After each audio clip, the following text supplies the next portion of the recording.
It's my great pleasure to introduce former director of the Division of Mental Health of World Health Organization, Professor Norman Sartorius. I've had the privilege of working with him for the last nearly 40 years and also working under him in Geneva at the World Health Organization. Dr. Norman Sartorius was already mentioned as a legend, living legend of psychiatry. He, for nearly 25 years, he headed the Division of Mental Health at the World Health Organization, and he retired from the WHO in 1993. But his much more important major contributions have been after he retired from the WHO. He became the president of the World Psychiatric Association. He was the president of the European Psychiatric Association, and he runs an organization called Action for Mental Health. It's a non-governmental organization which works on numerous programs in the field of mental health. One of them is reducing stigma against mental disorders. Another program that he leads is training psychiatrists all over the world to become good quality professionals, training of postgraduates in psychiatry. Many people with severe mental disorders have multiple other physical problems, which is referred to as coexisting morbidities. So he works on that. And another area that he has been working on is talking for the care providers of people with severe mental disorders. He is a scholar, he is an author, he has written more than 100 books, contributed book chapters to a large number of books, more than 500 peer-reviewed publications. The publications have been cited nearly 80,000 times or more, and he is very well known. And he has traveled all around the world. He knows about the situation of mental health and what happens, how mentally ill people are treated across the world. By virtue of being the head of the Division of Mental Health, he has first-hand experience of the whole world, the developing world, all the continents, etc. He has a special relationship with India because he started his career in WHO, in the New Delhi office of WHO in the 60s, and subsequently he has a close link with the National Institute of Mental Health and Neurosciences, NIMHANS as it is known in India. He came in the 80s to establish a WHO collaborating center at the Department of Psychiatry in NIMHANS. And during the last 12 years or so, he has been coming every year to conduct a leadership and professional skills course for early career psychiatrists. In fact, the last 3 days he was in Bangalore to conduct this course, and he's also here to deliver the keynote address tomorrow morning at the International Women's Mental Health Conference, which is taking place in NIMHANS. In fact, at this point in time, the inauguration of that conference is taking place. So he's a great scholar. He knows about the actual reality of mental health care. He has advised governments all over the world, and he is continuing to contribute to the field of mental health. And it is my great pleasure to introduce Professor Norman Sartorius to this audience. Professor Sartorius. Thank you also for the invitation to come here and to speak about a topic that I believe has been forgotten for a long time. I've recently looked at some of the literature to see whether the major textbooks that speak about mental health care have a regular chapter that would speak about carers, and they don't. Then I thought maybe that's not the right place to look. Maybe we should go and look in the law to see whether in a number of countries there is no mention and there is no care for the carer. And I think that is something that drives me to think that that is an area in which I want to spend the next few years, if possible. Now, in order to understand all this, I think it's important to think a little bit about health in the last 20 or 30 years. And I think that there were three major streams of development which have shaped the state of health of the world. One of them is the advances of medicine. We have learned a great deal, and many diseases now can be fairly well treated, both physical and mental. There have been also at the same time a number of technological advances, both for techniques of making a better diagnosis, but also a variety of other things. The technology as such has developed very fast, and in many places it has been used to improve the life of people who have an illness, less so mentally ill, but much more in illness in general. And then there are some trends in society which make the question of carers particularly interesting and important. So let's look at these three sources of changes over the years. What has happened because of good health care over the last 30 or 40 years? Number one, we have reduced mortality. People die less frequently when they have a disease. We have, however, also by doing this, increased the number of people who live but have impairments, have a variety of consequences of disease, or therefore live in an impairment, although their life has been saved. Another consequence of disease, combating disease over the years, has been a significant increase in both in absolute numbers and in relative numbers of people who are elderly and who have also not only the disease, but sometimes without the disease, they have the impairment, which are usually related to age. So in general, we can say that although healthcare has offered life and health to many, it has also increased the number of people with a variety of problems which require care, not for one day or for 1 month, but for years lasting. Now, the second important change that has also been a consequence of the extension of life has been that the original structure of society has changed. In the past, there were three groups of people. There were the children, and then there were the adults, and then there were the elderly. Meanwhile, in the last 30 or 40 years, in fact, two new groups have come to become very important. The one is the group of adolescents. They never existed in the past. I remember in my youth, a child or a young person of 12 or 13 years was either going to school or going to work. There was no time to sort of spend the next 15 years without any social responsibility. And now we have this group which is very significant, which is not working, which is not accepting social responsibility, nor is it expected to do it. And we are all the time in a difficulty of knowing how do we handle that group. Many of people in adolescent age will in fact assume different types of behavior which are harmful to them and for society. Some of them will in fact fall ill because they have behaved in a way that they shouldn't have been behaved. There's a variety of consequences of the existence of a group which we are not quite sure how to manage. The other group which is coming into existence because of better health care is the, I don't know how to call them, there is no name for them, is the not so old people.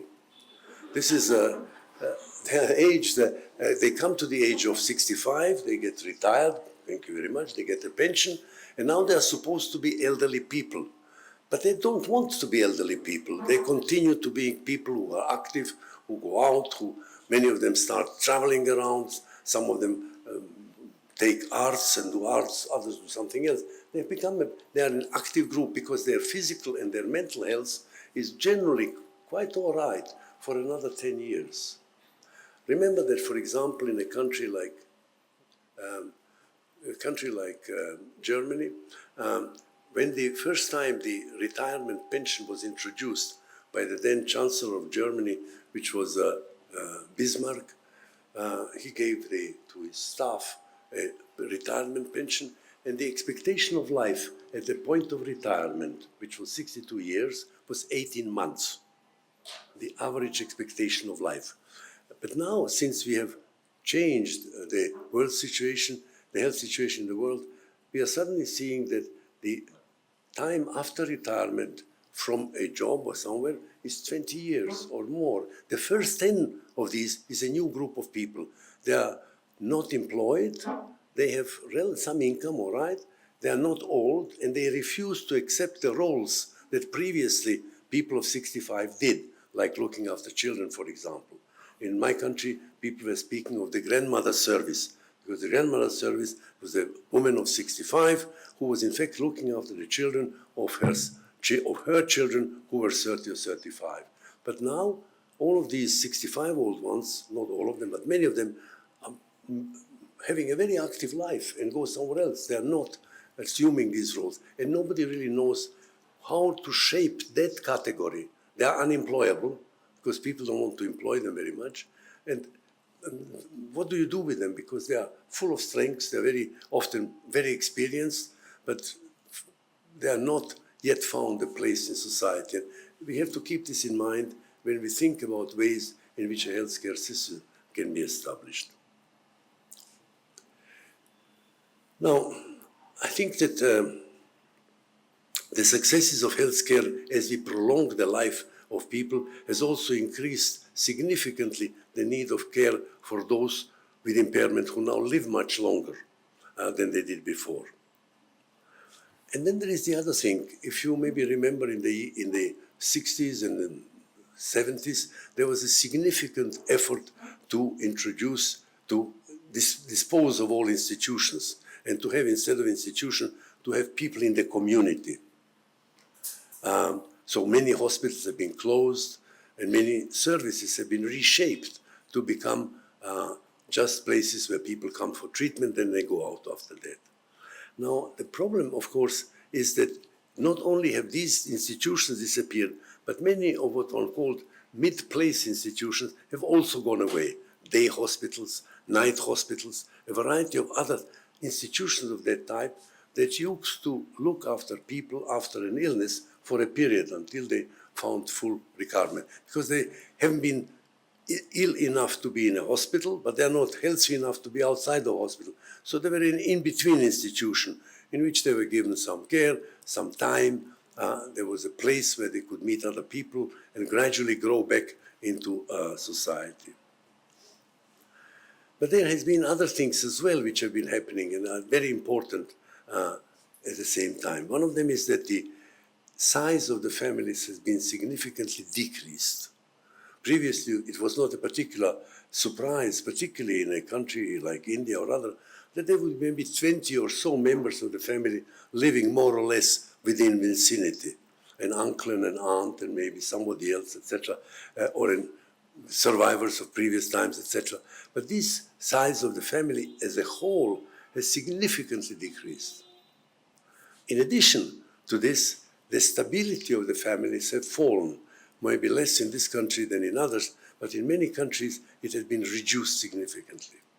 The Archbishop of Edinburgh once spoke that we are now living in a time of serial monogamy. That is, everybody is monogamous, but they change the partner very much. And so a single child will have 3 mothers in the course of his time. For his real mother, then wife number 2, and wife number 3, and vice versa. So that the stability of the family, which was a basic unit in which the child grew with a model of how things should be done, is gone. This was first time noticed as a problem some years ago. You may know that in Israel, they have tried to, after the Second World War, to try to bring agriculture to a better level. And what they have done with that, they have created a so-called kibbutz, in which the father and the mother were working in the field, and meanwhile their children were kept in a common ground. And somebody was looking after the children. There was a follow-up of that. And they discovered that the rate of divorces of children who were brought up in kibbutz is 4 times higher than the rate of divorce of people who were brought up by parents at home. Because these children who were growing with good care, they never had a model of a mother and father being together. They've never seen them. They saw them in the evening, and that was all. They didn't see them functioning. And I think that the notion that we are now seeing, where in fact children do not have the stability of the family, nor the model of the family, has consequences which are very important. In many countries, the morale of societies have also changed, and that has a variety of consequences which you can very well imagine. But in addition to what I just said now, there are other changes that have been important. And these are the changes which have been due to socioeconomic trends. And here are the main trends which we are seeing in recent years. One is urbanization, a rapid growth of cities. What does that mean? Well, it means that the original concept of the community is gone. I always give the example of, I live in a house which has 9 stories. I'm on the 8th floor. And out of all the people in this house, after 12 years of living there, I know one person. And this one person, I know it only because he takes out his dog for a walk. So when he takes the dog, he does it at the time that I go to work. So we are in the elevator together. And we have this very important conversation. How's your dog today? Not too bad, thank you. And we've arrived the ground floor, he goes in one direction. Now, would that person look after me if I was sick? Is he interested in me in any other way? No, he is a stranger. And in many towns, in many countries, now the influx of people into town and the urbanization has got rid of the communities which don't exist anymore. Take a country like Argentina. 95% of the population lives in town. And half of those who are living in town have reached town in the last 30 years. Now, when people from a village come into town, they behave differently from what town people behave.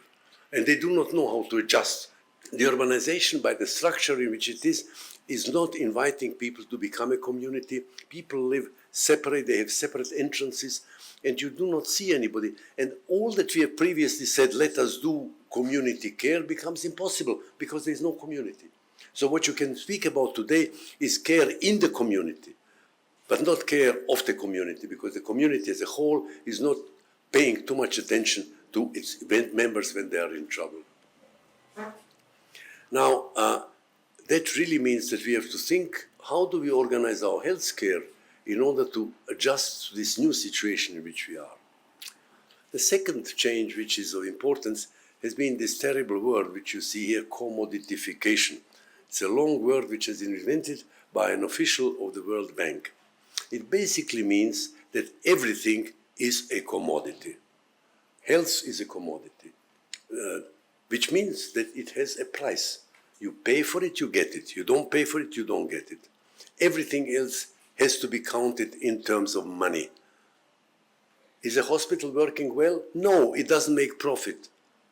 You are not judging the quality by what people tell you. You've looked after me very well. No, if the hospital doesn't make profit, they will throw out a director and get one who will make profit.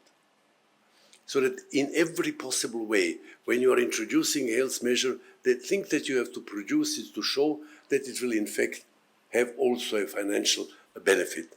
And the notion that everything is measured in terms of money, of course, has significant consequences for what are your priorities. In the time when first community care was first introduced, it was in Germany, in fact, there was a doctor who went to Egypt, and he was tremendously impressed by the fact that in Egypt, when a person was ill, he came home and the family looked after him very well, and the neighbors were also coming along and they were also helping the family.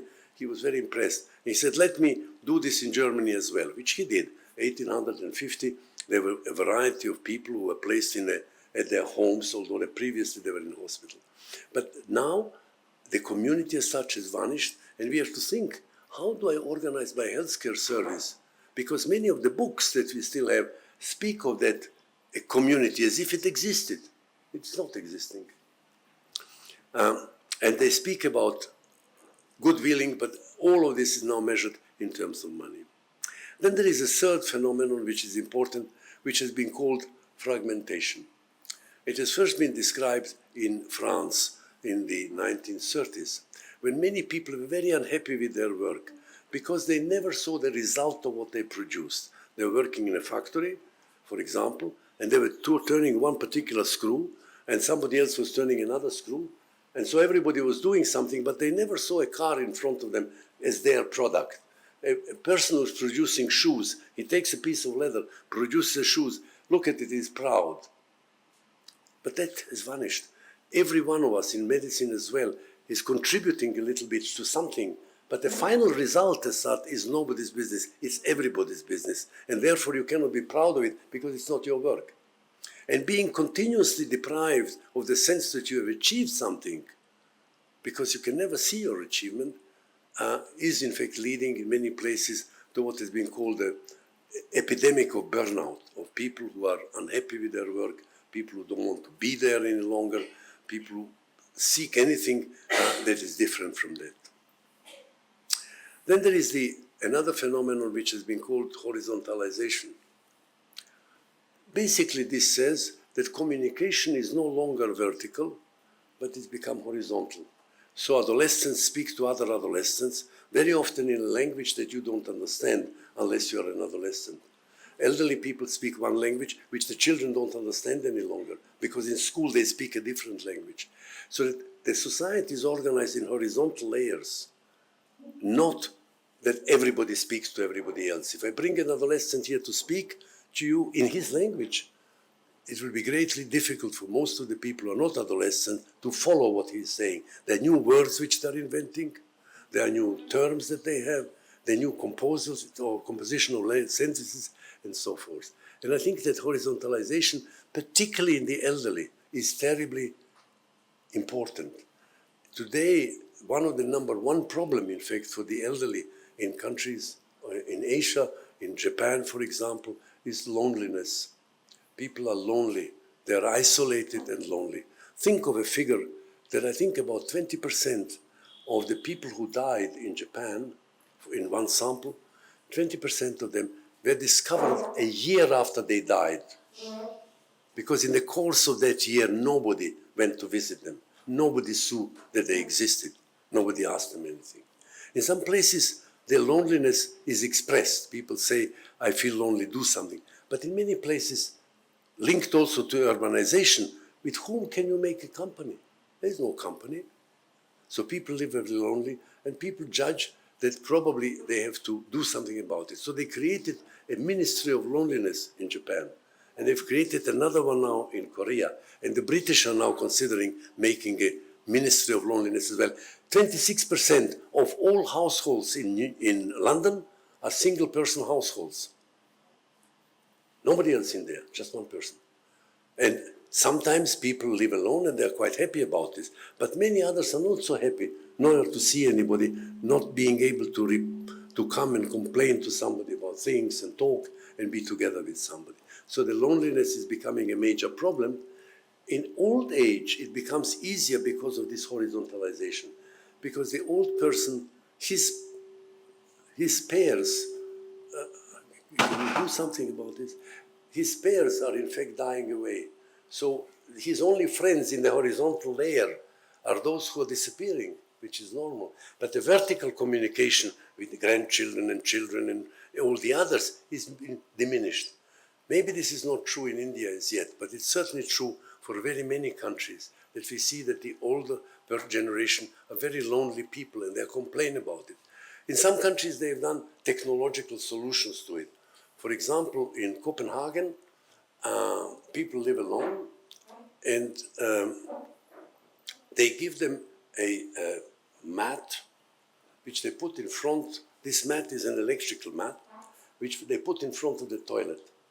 So these people step on the toilet when they go, step on the mat when they go to the toilet, and if they, it's a lot of echo in here.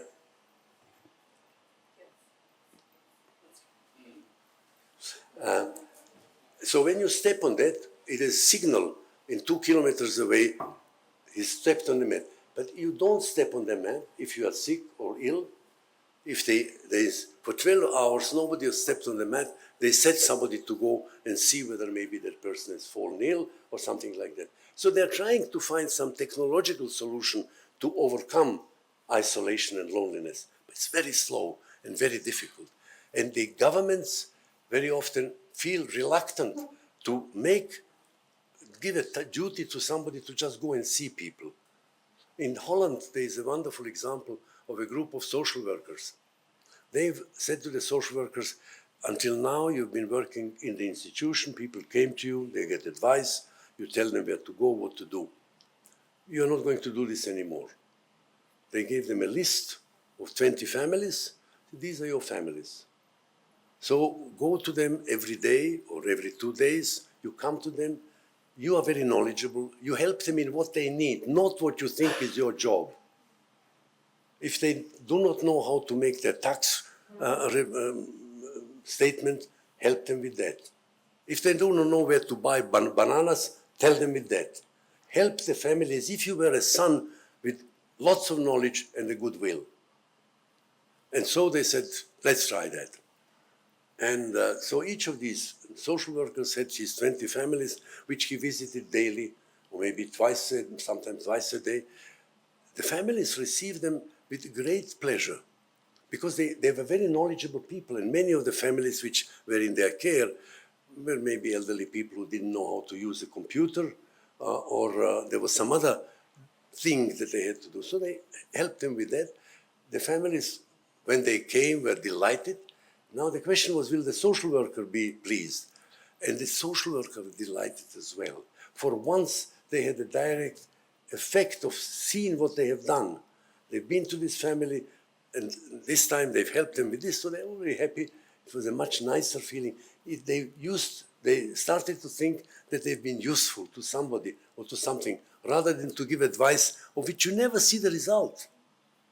So that I think there are examples here and there of how people try to overcome these consequences of our current development in terms of this. Now, the last of these 5 major changes is this digitalization, in which we are so terribly proud. We all have telephones and we do it.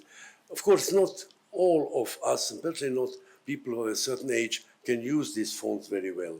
And also not everybody can buy a phone like that, which is modern. So that there is a limited usefulness, nevertheless. But they have been offered as if they were a solution for the absence of human contact. They are not. I have a friend who has 2 telephones. One he's using for everything, but he switches it off very often, and the other one is only for his family. So only the family can call him anytime. Nobody else can. And I have another friend who refuses to have a mobile phone, although he's an important man. I said, how can you manage? He said, how can I manage? When I'm in the office, everybody knows where I am and people call me. When I'm at home, my friends know where I am and they can call me. And in between, I don't want to be disturbed. And I think I was listening to him, and I looked at other people, and I saw that, in fact, in many instances, these fabulous technological tools, which contain so much, doesn't bring equal happiness to everybody. It's not the solution. It's one of the solutions which we have to have. Digitalization will not save us. It's helping us. Not everybody, but many people are greatly helped. But we have to stop thinking that if you only give everybody a mobile, our problems will be resolved. Now, the changes which I just described have been significantly influencing also other things. They are changing the treatment of people with mental illnesses. They are changing the nature of long-term support for people with impairment of different types. They are changing significantly the upbringing and education of children. And they're also changing the style of support for those who are either frail or vulnerable for one reason. And all of these tasks, to do all this, have been added to the carer. The caregiver is now a reply for everything that the society has done wrong. Now, who are the carers? I define them here as being anybody who is caring. That is both professional and non-professional people, as well as citizens who are defined by providing care. The fact that you give care to somebody makes you a carer, no matter what your position is, no matter what your relation to the person is, or no matter what age you are or the person is. The official recognition of care by societies and by authorities, however, is much more difficult. Many countries do not recognize the carer at all that he exists. Some countries allow you to record yourself as a carer, and there are certain benefits that come your way. But many places do not do this. The total number of carers which are recorded shown on this slide. Altogether, I've been able to find this data for 18 countries in the world out of the 197. So not everybody, about 10% we have the data. Then the figures of how many people are considered carers, you see, are very different. They vary from 4% to 20%. And what is done for them, or what they are receiving, is completely different. Some of them are just recorded. Some of them are given money. Some of them are doing this, that, the other. There is no general strategy, general rule that you would say carers play a role which is tremendously important, more and more important today in our society. So we have to think of how to maintain them in good health, in good spirits, and active in their own life. But that is not done for the moment. In some countries, people provide some education to carers. They would invite people in and give them some courses, for example, for people who are looking after people with impairments or with mental illness. They give them some courses for that. Not for all people who receive care do we train people. I have a niece, and she is married, and they're a very nice couple, but they couldn't have children. And so they decided they would adopt a child. And they went to the authorities, and the person there said, yes, fine, we can do this. Please, you have to fill in these papers, and then you have to go through this course. And if you're successful, we will then proceed further. So for 6 months, they were going to this course, having some lectures about children and upbringing and this, that, and the other. Quite a sizable amount of learning. And then they went to the authorities, they got the papers, and they adopted the child, and they live happily. Now I'm asking you, how many mothers in the world are being trained for 6 months intensely before they have their first child? Do they have nothing to learn? The previous way in which the grandmother and the grandaunt and everybody else were present and helping them, not necessarily always saying the right thing, but at least training them, they've gone. They're not there anymore. They don't live together. They see them for one holiday or another, not more frequently. So you suddenly see children who are born and given to the hands of parents who do not know what to do with them and don't have the time very often to spend with them either. So they would maybe hire somebody to come. So recently I was in Saudi Arabia. There's a number of parents who cannot speak to their children because they don't speak a word of Arabic. They speak fluent Tagalog, the Filipino language, because it's the Filipino nurses who will be looking after them. So they have to have a translator to speak to their own child. And I think that it's that kind of a situation which we have to keep in mind when we speak about the education. It is the elementary facts that we have to offer to the carer so that when he provides care to a child or to a mentally ill person or a physically ill person or an elderly, he knows what to do. Because we are not born with knowledge. We can acquire it. And if we have no examples, then somebody should think about giving some training for it. The carer organizations in some countries where they exist are very useful because they support each other. And that is very important because they get a bit of morale. Sharing trouble is somehow helping all of them a little bit. They feel a little bit better and they find ways. In some instances, they do more than that. A wonderful example of that was the group in Denmark, a lady by the name of Annelise Dupont. She didn't know how to convince the government and the authorities and the people, how to convince them that something should be done for people, for mothers of children who have mental retardation, who are slow, or maybe to different levels of retardation. Whatever she said didn't work. So she said, all right, she asked a group of mothers, a very large group, to please have a diary and to write down what they do. And then she summarized that and published it in the newspapers. What happened? These women have stopped reading newspapers. These women are not going out to a hairdresser. They don't have time to go shopping. They don't have sex with their husband. A huge number of things, the restrictions on their life, which were a consequence of their taking very good care of their children who required a lot of support and a lot of help.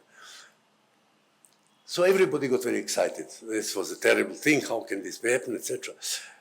So she said to them, you shouldn't measure how much you do for healthcare by looking at the medical records. You should ask people whether their life has become better, whether they in fact like their life a little bit better.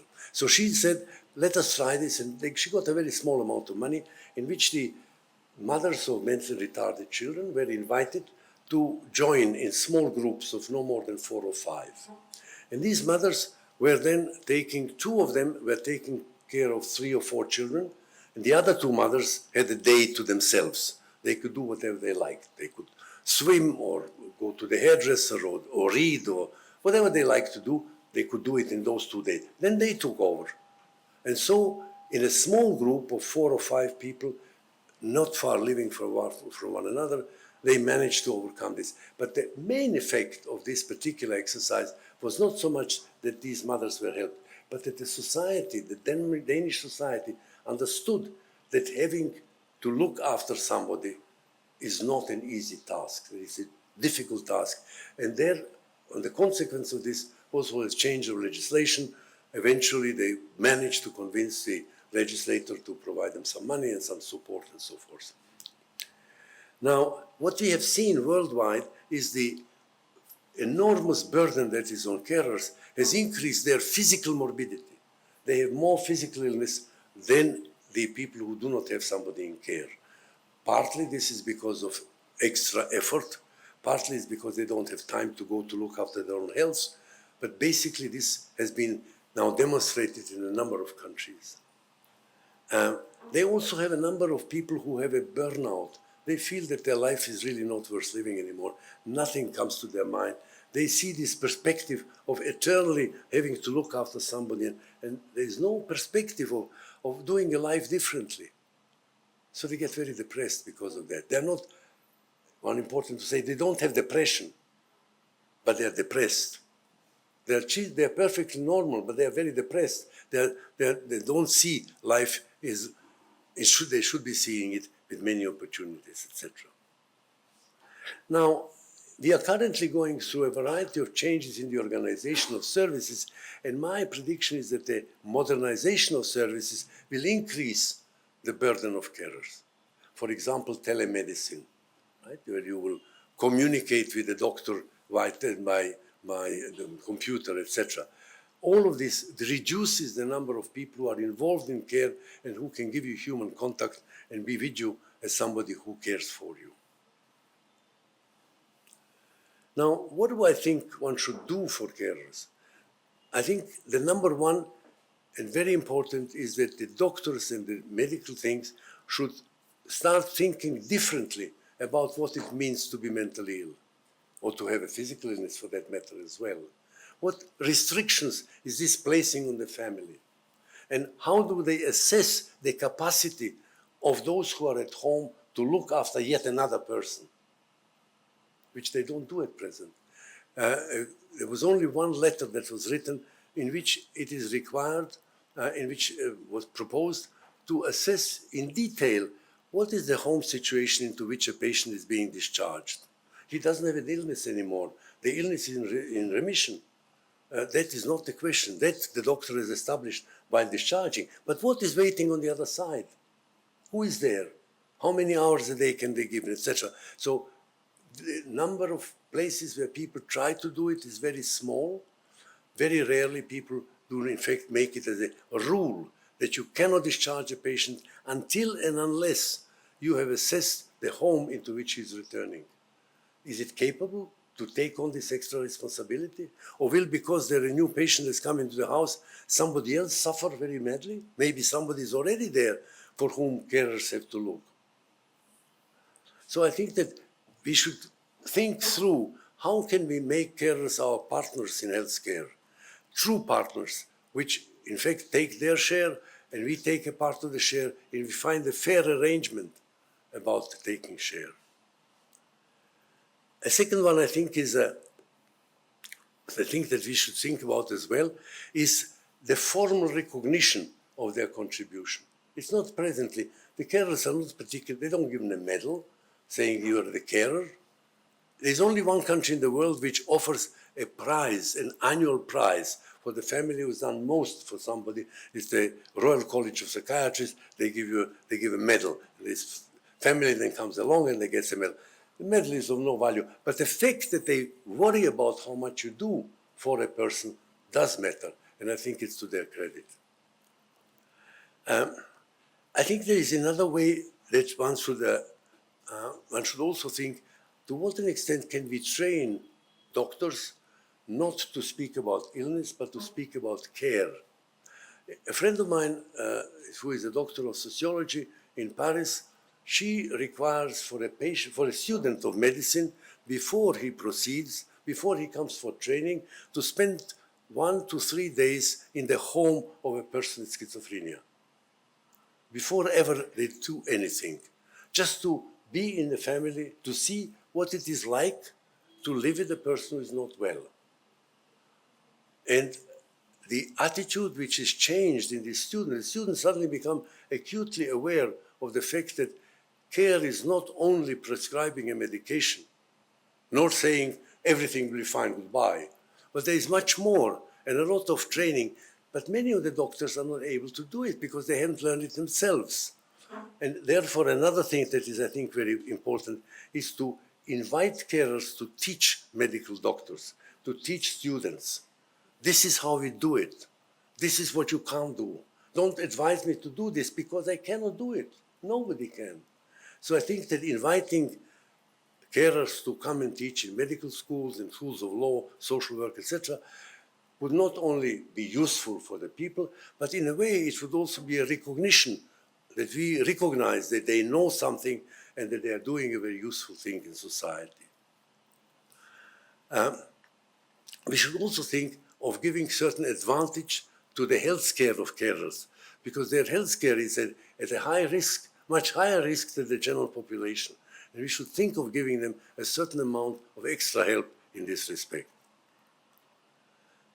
I'm also saying here about taming the technology. I mentioned the example of the mat in front of the toilet as one example. Many other things that the technology could do to help us, to help a carer be at home and look at it, etc., all the time. Then, of course, many of the carers have taken on a task that was previously given to a hospital. So why doesn't the money that we have previously given to the hospital go to the carer? I mean, he's doing the same work. So it would be logical that you would pay a carer a certain amount of money, which would help the carer to continue living, which is not necessary. In some countries they do it. They provide a certain amount of money to the carer family because of the extra expenses and because of the extra thing. But I think it's a reasonable request to do this, and a very reasonable, not only request, it's a very reasonable way of improving care. Because sometimes the people can cut their working hours a little bit because they get the extra money. Sometimes they can hire somebody to come and help them. In waging, for example, 70% of all widowers who have children don't see them. The widowers are living alone and they have to hire people from the villages to look after them. So they had to pass a law that says that if you not look after your parents, you go to prison. It becomes so serious in this respect. They have enough money to hire somebody to come and help them, but the government should, in fact, or the healthcare authorities should think about giving support, material support, to the carers and to the family to continue with this. I already mentioned the use of carers as teachers. I think they have a great deal to teach us, which we should use. And we should think of changing the education of health workers so that from the beginning they understand that they are not the order givers, but partners in providing care to people who are unwell. So, ladies and gentlemen, I think that carers, in my opinion, are essential partners in health services. And they are the ones who are essential also in creating a life of quality for people who have been struck by an impairment or illness. their contribution to bringing up children for the future, to helping people, to ensuring a transmission of culture and various things is essential. We shall forget who we are unless we do that. And I think that we should change our attitude, we should change the work style, we should change funding, and we should change the priorities of our services. Thank you very much for your attention.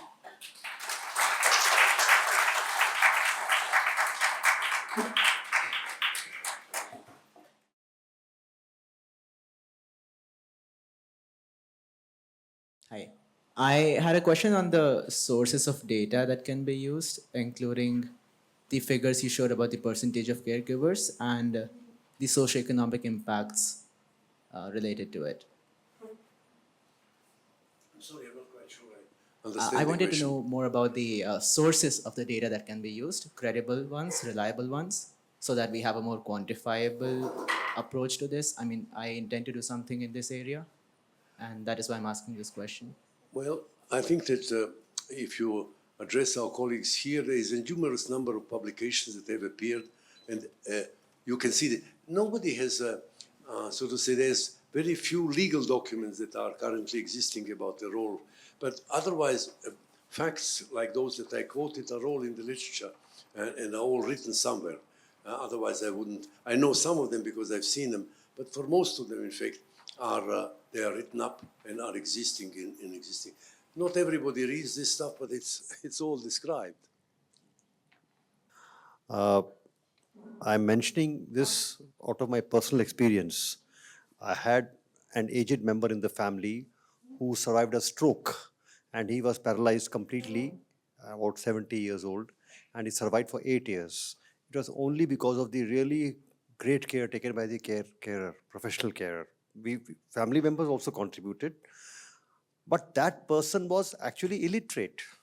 He did not know how to read and write, but his caring was absolutely fantastic. And he had learnt it only because he had himself taken care of his parents, who were in a similar situation. So because of that, he sort of became an expert.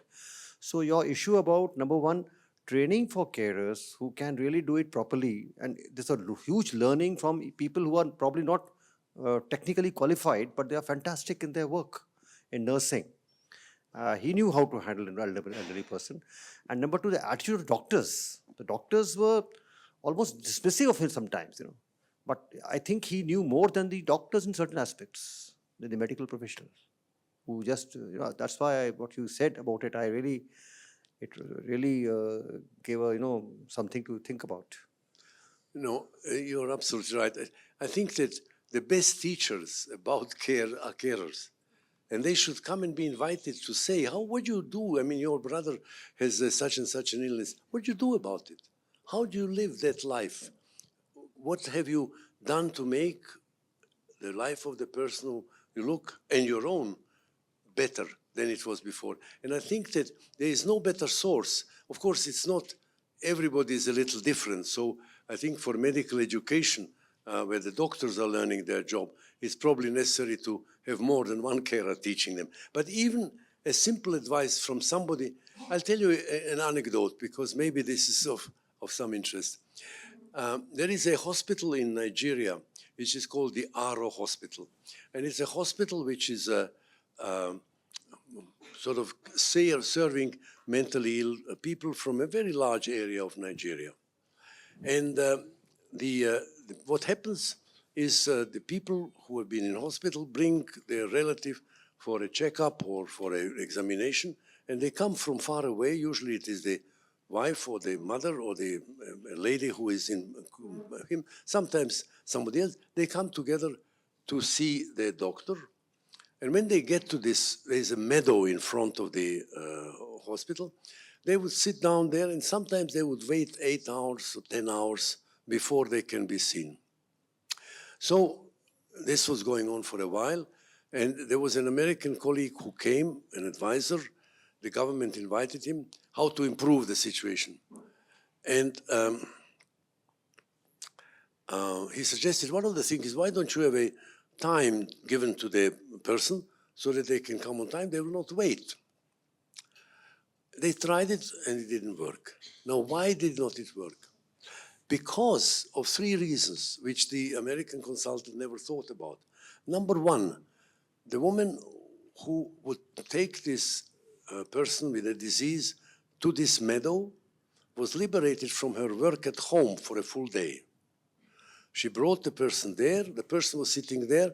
She was meanwhile talking to other women who were there as well. She was telling them what problem they have, and they were telling her, giving her some advice. They were having some food together, very different from a normal daily life. In the end, they went to see the psychiatrist, but that was just by the way.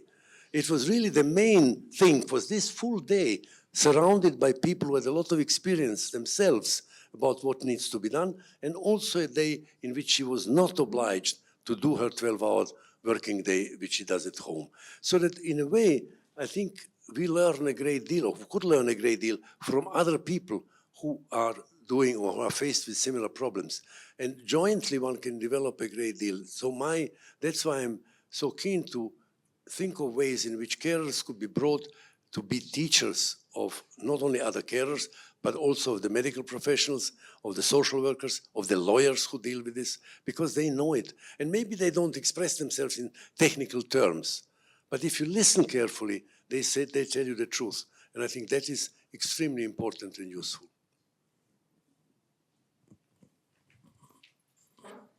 Namaste, sir. From personal experience, I've noticed that religion or spirituality seems to help carers a lot in making sense of the demands put on them. What is your opinion on this? Well, we are all very different. Some people manage, and it's a gift to have a strong religious beliefs, and that is a wonderful thing if you have them. If you are, however, brought up differently or don't have them, it's also life. I think there are many things like that, like spirituality, which help you, but they're not necessarily given from the beginning. So some people have an advantage from before they became carers, and spirituality is one which helps you to overcome problems more easily. But to go and to tell carers now, please join a church, will not be very effective. Hello, Professor. My question is twofold, one from the perspective of the carer themselves and one from someone who wants to take care of the carer. So one of the main, and I speak largely from the Indian subcontext because that's been more, more in the vicinity.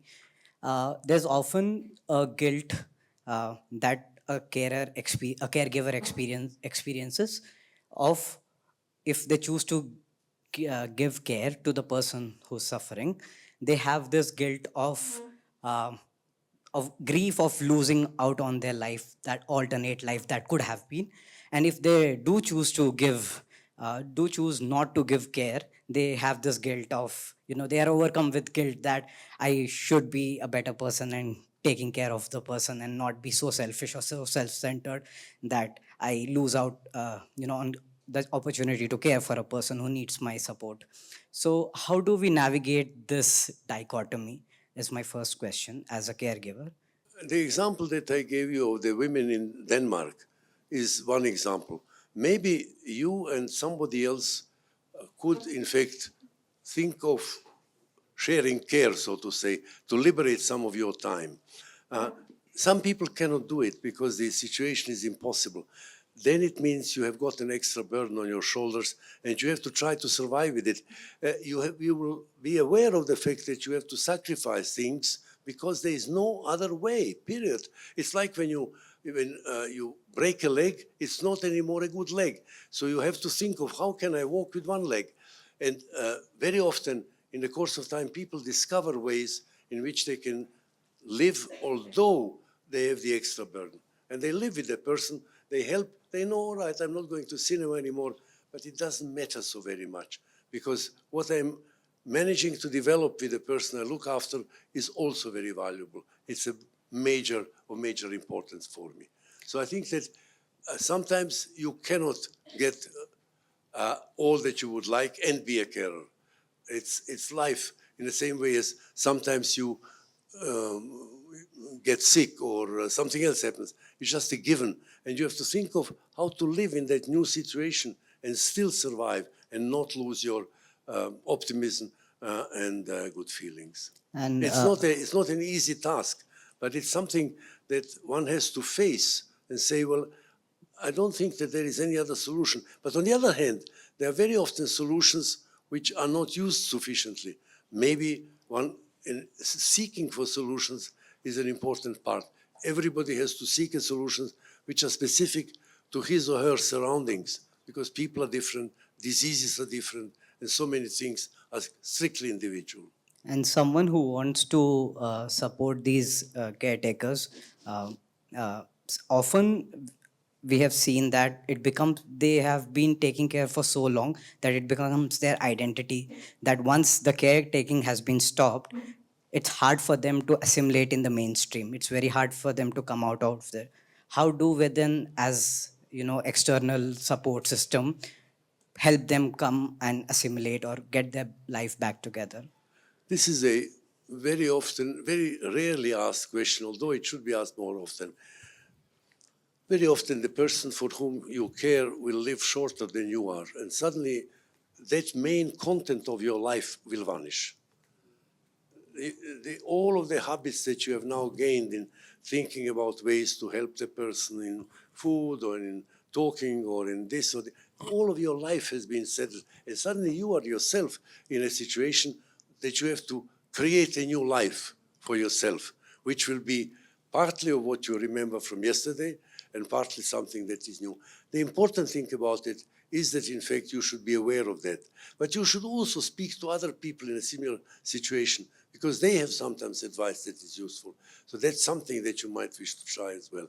But if suddenly the subject of your care vanishes, there will be a period of adjustment which may last for a while. It usually works, but very often people, for a very long time after for example, a father or mother have died or brother has died, for a long time they feel an empty space in their life, which is not filled with anything. It cannot be filled with anything. And then gradually it grows and comes back to having a full time of yourself. I have a very similar question actually. So, as someone who wants to do something similar to this, something I really want to ask is about the professional private life. Like you're very emotionally involved with this person that you have, and sometimes empathy can not be your best friend, because sometimes when you're giving so much of your life away to take care of someone that you care about or you want to take care of. Like he was talking about, there's a lot of commitment that's involved. So how exactly will one be able to manage their feelings and their own parts of their own life, the emotional aspects, when they're so invested in someone else?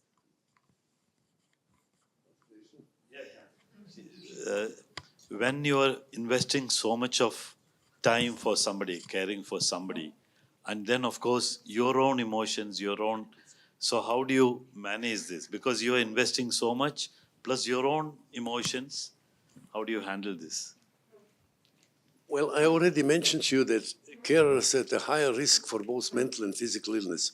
Many of them do not manage it.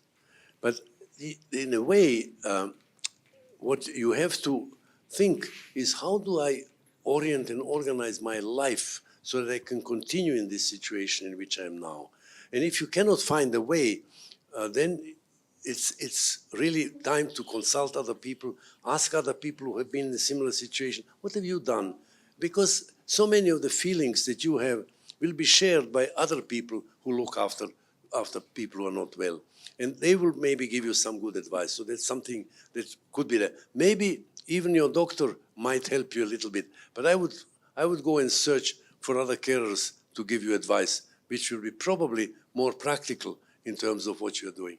Of course, it's difficult because what you do depends also on your personality and also what your job is and how much time you spend with other people and so many other things. So a general answer is very difficult.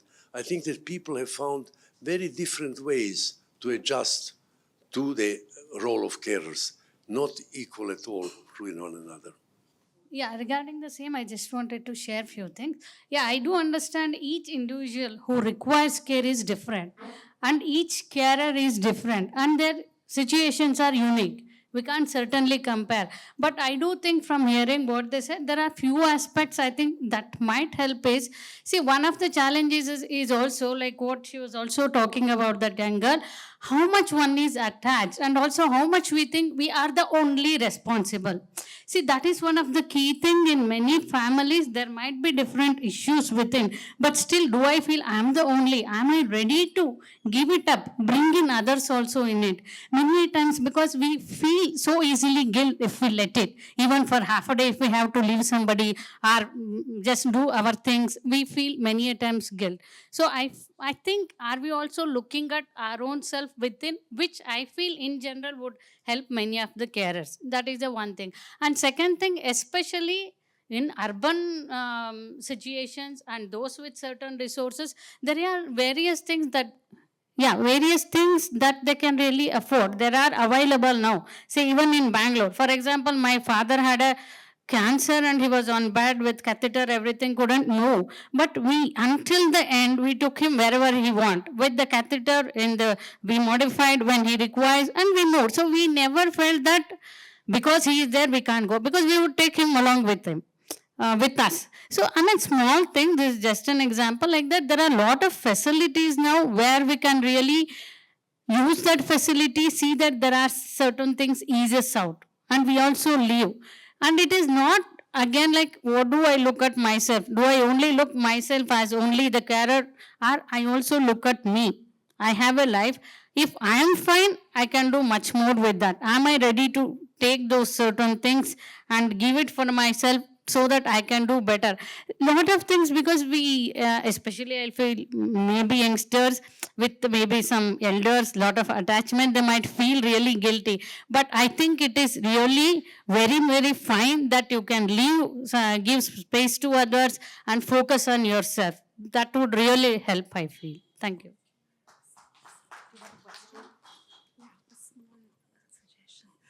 Dr. Sartorius, I just wanted to ask, what do you suggest? How should we form family support groups? Like, can the psychiatrist help or the therapist help?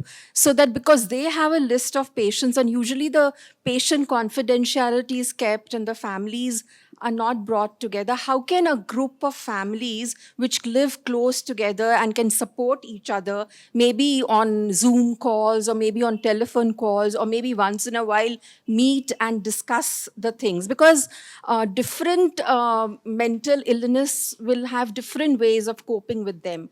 I have an adult daughter who is diagnosed with a personality disorder trait. My husband also has a personality disorder trait. So it'll be nice if, somebody can do it. Maybe the therapist or the psychiatrist can form a family group and we can meet once a month, or we can, contact and derive support. Creating a group of people is a very, very useful thing. People whom you understand and who are faced with similar problems, and you don't have to formalize it in any way. Although with time, one wants to formalize it a little bit and make it a group that will meet on certain days, maybe once a month or whichever. The basic thing among this is not only that you gain support and courage, but also practical things. A new shop that has been opened for something, or a new doctor that has appeared somewhere, or a new legal prescription or something, a variety of things that you can exchange. One should not make these meetings of carers of a group that is in any way a heavy meeting. Although eventually you may wish to think of one of these persons who would look after the sort of convening the meeting and finding the place for it, etc.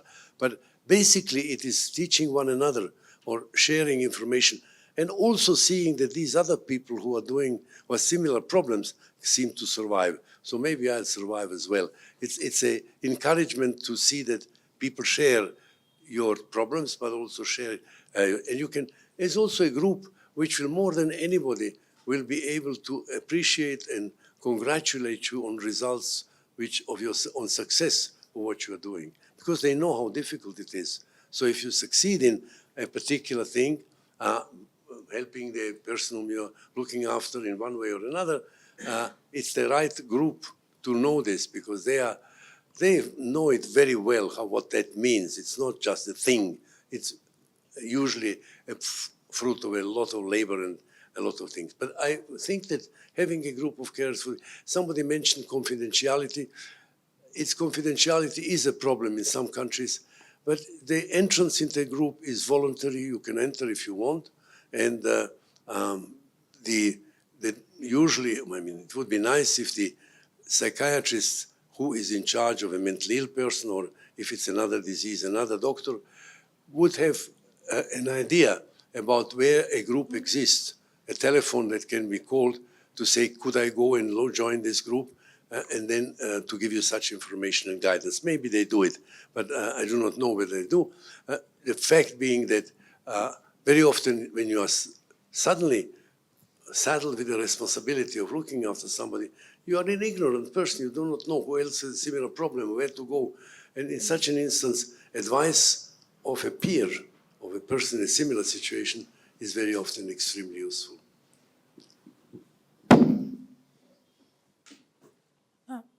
Dr. Sartorius, what do you think of the terms we use and how that impacts the way we even think of caregiving? Example, I know somebody who has a child with Down syndrome, and the mother says very strongly that, no, my child is normal, there's nothing wrong with him. I know a friend who says CBT is gaslighting. So there are instances, there are examples, but I'm just trying to figure out, and there's a generation that's very against using words like retarded or abnormal or, similar things. So how does any of that feed into the way we think of caregiving or the way we caregive? Well, unfortunately, one of the great enemies in psychiatry in particular is the stigma which is attached to mental illness, and stigma attached to certain words. You have somebody, he's schizophrenic. It's a terrible thing for a person to get that label because he loses a great deal. So the problem of labeling or giving names to diseases is present at all times. And I do not see very easily a solution on a governmental or an other level, because very few countries have, in fact, succeeded in avoiding it and getting rid of it. So that's a problem which, to an extent, your doctor might help you. But the name Down syndrome has been a name that has been invented in order to prevent the other terms which are used for the same condition. And sometimes it's a medical name for a condition that will be used in order to hide the fact that that person has a mental condition. And maybe this will require another talk on stigma, which some other time I might wish to give. But I wanted to draw attention just to one thing which is very important, and that is that carers, as I told you earlier, have more physical illness. They have also mental problems very often themselves because they're exhausted and so forth. And the notion of being very careful and paying great attention to your physical health is of great importance. I think that not everybody will be a champion, like we just heard over there, but it's lovely if you can get to that level. But never mind that level. You should be in a condition, you should take very good care of your own health, because it's at a high risk that in fact will be damaged by the extra care, which is an extra burden that you carry on your shoulders. So I think that care for physical health, regular care, is of great importance. And here is where, in fact, partnership with another person who has a similar person in care might be very helpful, because you may get an extra hour to go jogging while somebody looks after whoever it is that you're looking after, so he's not alone. So I think that uniting yourself with other people and thinking about physical health are two very useful things in this situation. So how can we integrate this into right to health framework of caregivers? Like, there is a determinant of separate social support. So how can we make state accountable for the caregivers? Because as you said rightly, for the Japan, even I think in India, as we have seen recent policy advertisements where a policy company has said, like, there are two elderly people walk into an hospital and the policy guy comes to help them out fill up the forms. So that says there is this need for the caregivers. So how can we make government, state accountable for it, especially in LMICs?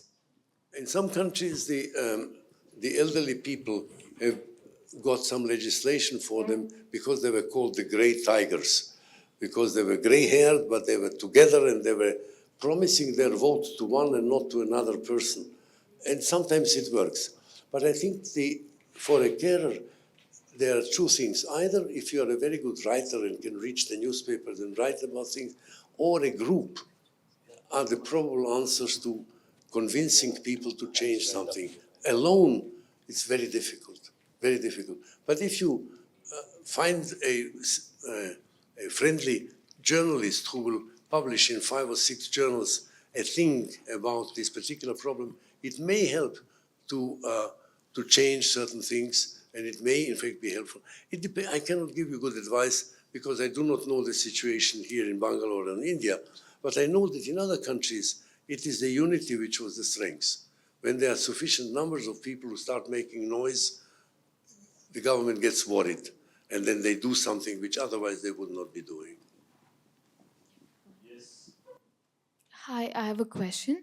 So I work with waste workers, and we see mental illness as a very common trait with vulnerable communities, right? So my question is that.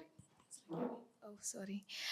So my question is that in research or any anecdotes that you've come across, have there been, can you help me come across strategies that I can use while I'm, working with waste workers on how they can build these communities? Because forget mental health. Mental health is extremely stigmatized. Sometimes even physical health is very stigmatized, and it's very difficult to break this barrier to help them form communities within themselves, right? So have you come across any research articles or any other programs that essentially address this? Thank you.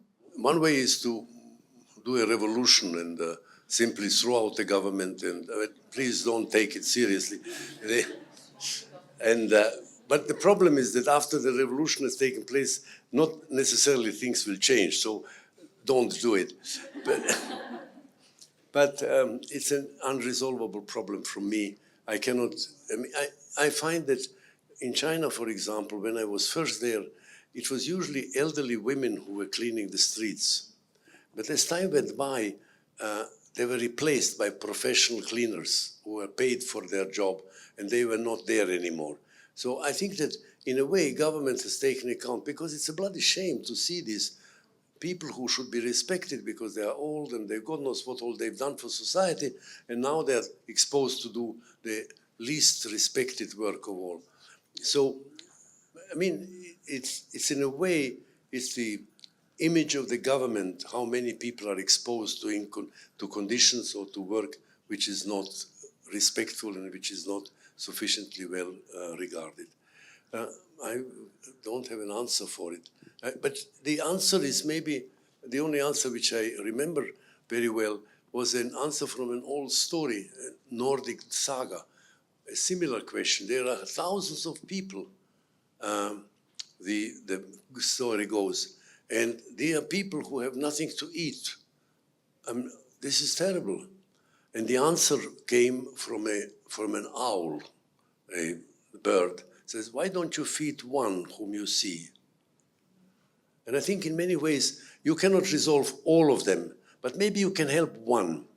And if other people were to follow that and imitate you, it would have an effect. But even if you don't help everybody, if you help one person, it's already something. It's a beginning at least. And it's as much as you can do without ruining yourself in the process and without becoming the leader of a revolution against the government in India. Hello, Dr. Sartorius. So I had a question. Do you think there's a role for any sort of standardized tool that can be used by doctors or other healthcare workers to assess caregiver burden, perhaps in different domains? And also, are there any tools like this, and what is the utility, if there is any? Are there any tools for measuring caregiver burden? And if there are tools, how are they used? Are they useful? There are tools, many people have developed them, but they're all individual. They are not universally applicable, because how people live in one country is very different from how they live in another country. What they consider difficult is not the same thing in different countries. So you really should do it locally. And I think that it would be very helpful for the health service to think of a way of evaluating which of my 3 carers in front of me should be helped first because he's under greater stress. But it should be a local instrument. Professor, I had a question too. It's connected to what they asked about government and policy and standardization. Are you seeing, is it still sort of pockets of political will among certain countries to standardize family caregiving or caregiving in the first place? And second is, are you seeing also, is it picking up momentum right now? Is it something that more countries are talking about and are displaying some sort of political will to do something about? The example which I gave you earlier of Dr. Dupont was to raise awareness in Denmark. The solution which she has found for Denmark is not applicable in Norway. There should be somebody who will do the same in Norway. And in a way, it is like many other things, changes that the government must take upon are not happening by themselves. They're happening by, number one, by repetition, number two, by public appeal, by people who are speaking, by gradually seducing doctors to be on your side, by gradually seducing important people to come, because the Minister of Health probably also has an elderly mother who is not well. So he may have a feeling for that. And very often, I remember the greatest advance, quick advance in Pakistan in mental health was when the Prime Minister had a sick daughter whom I have met. She was mentally ill. And suddenly he was open to mental health service development, which he wasn't before. So in a way, it's maybe also useful to think of opportunities in which you can present something. The niece of Kennedy of President Kennedy in its time, had mental retardation. And it was the time that the laws on mental retardation and a lot of money went into, because he, having had a sick family member, he understands the problem very differently from somebody who is surrounded by people who have no such problems. And I think that using the opportunities which emerge occasionally is a very important thing. So my question is, we know that caregivers have to be prepared physically and mentally for any given situation. However, in certain cases, patients with certain mental illnesses tend to get very impatient, very aggressive, and sometimes even violent towards the caregivers. What does the caregiver do in such a condition? One of the great problems is, of course, it's not every brother of a person who is mentally ill who is his or her carer. Sometimes it does not work that way.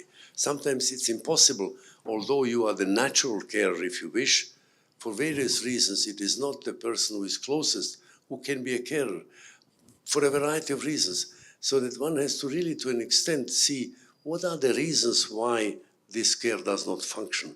Is it that these people have such different backgrounds, ideas, whatever? Or what are the reasons for such a situation? And sometimes it's not corrigible, and you'll have to think, this is the reason that in many places there are people who have been placed in other families because the family of their own was not capable or not willing to look after them. And they have been, particularly children, have very often been placed into a family that was willing to take care of them, but they were not blood relatives, if you wish, but they were somebody else. So I think that it's important to establish a certain not similarity is not a word, certain compatibility with the person who is not well, which often exists before, but sometimes it does not. In which case, if it really doesn't work, one has to probably think of other ways of providing care, because the original, if you wish, the logical care just does not work. It just cannot be done. And it's sad to see it, but occasionally it does happen that way. And one has to think then, and that's why the government and these health services should be thinking of how can I help persons who do not have a carer? How do I do about it? Because there are people who do not have a carer. Maybe the carer is unwell herself or himself. Maybe the carer is died away meanwhile or something. There is no carer. So what do you do with them? They're supposed to live outside in a community somewhere. In some countries now, what they have done is paid carers. This is, for example, in Germany now, in some other countries. What happens is that there would be usually a woman, but sometimes a man. They would move into the home of the person who is disabled and live in that home and get a small amount of money. And the duty of that person is to be there 24 hours a day. And they do it because the people from Romania, they will get, although the salary is small, they'll get it 4 times higher salary by doing this than being at home and working all the time. So they say, all right, so I'll stay in the home of an elderly person and look after him or her all the time and get a little bit of money. So the idea of the paid carer who moves in or who is looking after another people is a valuable one. There have more recently also been other developments which I do not know how well they would work. There's a telephone call. You say, I'd like to go to a theater or a cinema. And there is a group of people who like going to a cinema. So you get the partner who goes with you to the cinema. After that, goodbye, and you go to your own way. Or people who like going fishing. Well, I don't know what they do. But a variety of things where the interests are similar. And so lonely people in particular, but also those who are not completely able, sometimes make use of such a system, which is relatively easy to establish, and it doesn't cost you anything. Thank you.